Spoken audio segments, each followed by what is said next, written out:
حضرت محمد صلی اللہ تعالیٰ علیہ وسلم کی پیدائش سے پہلے 1400 سال پہلے کی بات ہے۔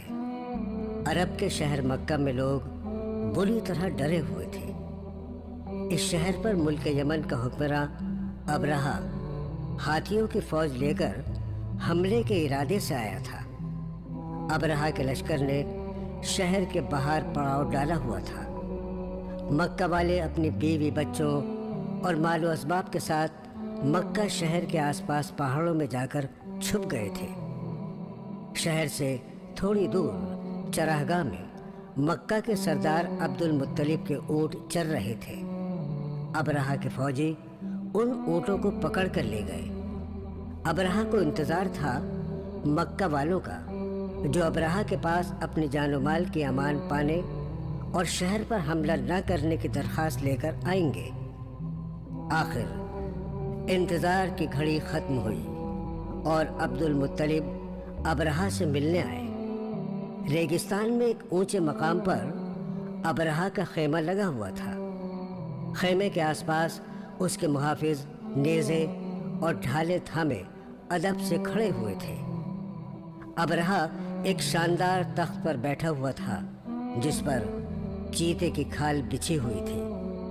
تخت کے پیچھے لونڈیاں شتر مرغ کے پروں سے تیار پنکھے جھل رہی تھیں۔ عبد المطلب کو شدید گرمی میں پسینہ آ رہا تھا اور ان کے لباس اور چہرے پر ریت لگی ہوئی تھی۔ ابرہہ کو بتایا گیا کہ مکہ کا سردار اس سے ملنے آیا ہے۔ ابرہہ نے عبد المطلب کو خیمے کے اندر بلایا۔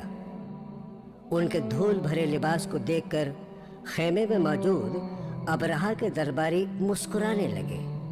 ابرہہ مغرور انداز میں گردن اکڑائے بیٹھا ہوا تھا۔ وہ عبد المطلب کو دیکھ کر یہی سوچ رہا تھا کہ یہ عرب اس کے قدموں میں گر کر اپنی اور اپنے قبیلے والوں کی جان کی امان مانگے گا، لیکن عبد المطلب نے ایسا کچھ نہیں کیا۔ وہ براہ راست ابرہہ سے ان الفاظ میں مخاطب ہوئے: آپ کے سپاہی میرے اونٹ پکڑ لائے ہیں، آپ انہیں چھوڑ دیجیے۔ اونٹوں کی بات سن کر ابرہہ کو بڑی حیرت ہوئی۔ اس نے عبد المطلب سے پوچھا: اے سردار، تمہیں اپنے اونٹوں کی فکر ہے جبکہ ہم تمہارا معبد کعبہ ڈھانے آئے ہیں، تمہیں اس کی کوئی فکر نہیں؟ عبد المطلب نے بڑی سادگی سے کہا: کعبے کا مالک اللہ ہے، وہی اس کی حفاظت کرے گا، آپ میرے اونٹوں کو چھوڑ دیجیے۔ ابرہہ نے اونٹوں کو چھوڑنے کا حکم دیا اور عبد المطلب واپس مکہ آئے۔ ابرہہ رات بھر سوچتا رہا کہ جس معبد کو وہ گرانے آیا ہے، آخر مکہ والے اس کو بچانے کی کوشش کیوں نہیں کر رہے ہیں؟ وہ تو اہل مکہ سے مقابلہ کرنے کے لیے ایک بڑی فوج لے کر آیا تھا۔ آخر ایسا کیا ہے جو مکہ والے اس کے مقابلے کے لیے نہیں آئے؟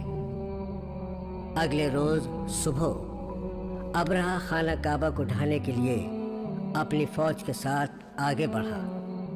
پہلی قطار میں 13 ہاتھی تھے اور سب سے بڑے ہاتھی پر خود ابرہہ سوار تھا۔ لشکر شہر میں داخل ہوا تو مٹی کے مکانوں کے درمیان ایک چوکور عمارت نظر آئی جسے پتھروں اور مٹی سے تعمیر کیا گیا تھا۔ یہ عمارت نہ تو گرجا گھروں کی طرح شاندار تھی اور نہ ہی آتش کدوں کی طرح بلند و بالا، لیکن اس عمارت کو دور سے دیکھ کر اس کے مالک اللہ رب العزت کے شان و کبریائی کا ایسا اثر دل پر پڑتا ہے کہ ہر انسان کا سر خود بخود جھک جاتا ہے۔ لشکر میں شامل سب سے بڑا ہاتھی رک گیا۔ اسے دیکھ کر دوسرے ہاتھی بھی اپنی اپنی جگہ جم گئے۔ لگتا تھا کہ زمین نے ان کے پاؤں پکڑ لیے ہوں۔ ہاتھی بان نے ہاتھی کو آگے بڑھانے کی لاکھ کوشش کی۔ لشکر میں شامل سپاہیوں نے ہاتھی کے نیزے چبھوئے لیکن وہ آگے نہیں بڑھے۔ دوسرے ہاتھی بھی اپنی اپنی جگہ کھڑے ہوئے تھے۔ अबरहा गुस्से से पागल हो रहा था। वो तो बड़े कर्र-फर के साथ काबतुल्लाह को मिस्मार करने आया था। अगर उसने ऐसा नहीं किया तो पूरे यमन में लोग उस पर थू-थू करेंगे। वो आपे से बाहर हो गया और उसने चांदी की परत चढ़ी हुई ईरानी छड़ी से हाथी को पीटना शुरू कर दिया। दर्द से हाथी बिलबिला गया।